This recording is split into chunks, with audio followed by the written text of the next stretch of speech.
నాకు ఏం తెలియదు సార్ నాకు జరిగింది ఇది. నేను అమ్మేది ఇప్పుడు చెప్పినాను. నేను వేసేది దాంట్లో పాలు చికెన్ రవ్వ అని చెప్పినా సార్ నేను. అదే సార్ నేను చెప్పేది. ఆ సార్ మళ్ళీ ఎస్పీ డేట్ అడుగుతున్నాడు బండికి. నేను చెప్పినా సార్ అది ఎస్పీ డేట్ ఉండదు సార్ అని అడిగినా సార్ నేను. 5 రోజులు 10 రోజులు అమ్ముతా సార్ మేము అని అడిగాం సార్ మేము. అంతే సార్. ఓకే. ఇప్పుడు ఇదేనా ఇటువంటి బండ్లు మీరు పట్టుకపోయింది ఇదే సార్ మేము అమ్మేది సార్. ఈ బండే?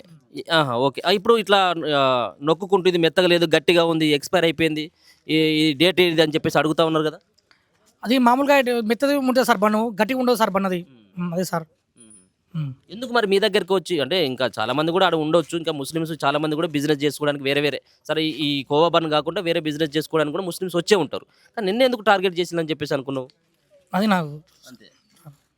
ఏమనిపించింది అంతమంది ఒక్కటేసారి నీ దగ్గరికి వచ్చి ప్రశ్నల మీద ప్రశ్నలు అడుగుతా ఉంటే ఏమనిపించింది? అంటే నాకు సరిగా ఇది ఉంది సార్ నాకు. కొంచెం టెన్షన్ పడ్డారా?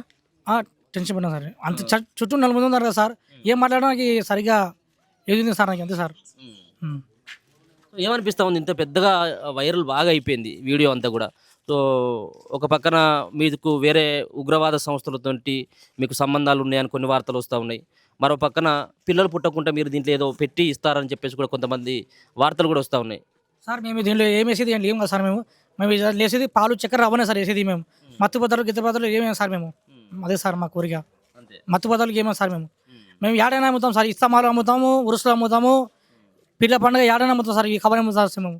అదే సార్. మొదటిసారి ఇప్పుడు మీరు హిందూ గుడుల దగ్గరికి పండుగలు అవుతూ ఉంటే ఇప్పుడు సమ్మక్క జాతర దగ్గరికి వెళ్ళడం జరిగింది, అంటే ప్రతి 2 సంవత్సరాలకు వచ్చేటువంటి పండుగ. సో గతంలో పోయినసారి కూడా మీరు సమ్మక్క జాతరలో ఈ బండి అమ్మడం జరిగిందా? మీరు లేదు సార్, ఫస్ట్ టైం సార్ మేము పోయినాం. సమ్మక్క జాతర ఫస్ట్ టైం సార్. ఎప్పుడు పోలే సార్ నేను. తెలుగు నాకు ఫస్ట్ టైం సార్ నేను పోయినా కదా సార్. ఓకే. మీ వాళ్ళు ఎవరైనా ఇక్కడ 25-30 కుటుంబాలు కూడా ఉన్నాయి కదా, సో ఇక్కడ నుంచి ఎవరైనా పోయేది అక్కడ సమ్మక్క జాతరకి ఏమైనా?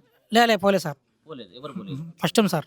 ఇక్కడ ఈ మీ సంబంధించినటువంటి మీ మండలం వెలుగోడు మండలానికి చుట్టుపక్కల ఉన్నటువంటి గ్రామాలలో మీరు అమ్ముతూ ఉంటారు కదా, ఇవి తీసుకువెళ్ళి అమ్ముతూ ఉంటారు కాబట్టి ఎక్కడైనా చిన్న చిన్న పండుగలు హిందువుల దేవాలయాల దగ్గర ఏదైనా చిన్న చిన్న పండుగలు ఉంటాయి కదా, ఎల్లమ్మ పండుగలో లేకపోతే ఇంకేదో ఊళ్ళలో చేస్తూ ఉంటారు పెద్దమ్మ పండుగ, అటువంటి దగ్గరికి వెళ్ళి ఏమన్నా అమ్ముతారా మీరు? అమ్ముతాం సార్. అమ్ముతాం సార్. అవి ఎవరు ఏమన్నా సార్ మాకు తింటున్నారు బాగుంటుంది అంటారు సార్ ప్రతి ఒక్క వాళ్ళు.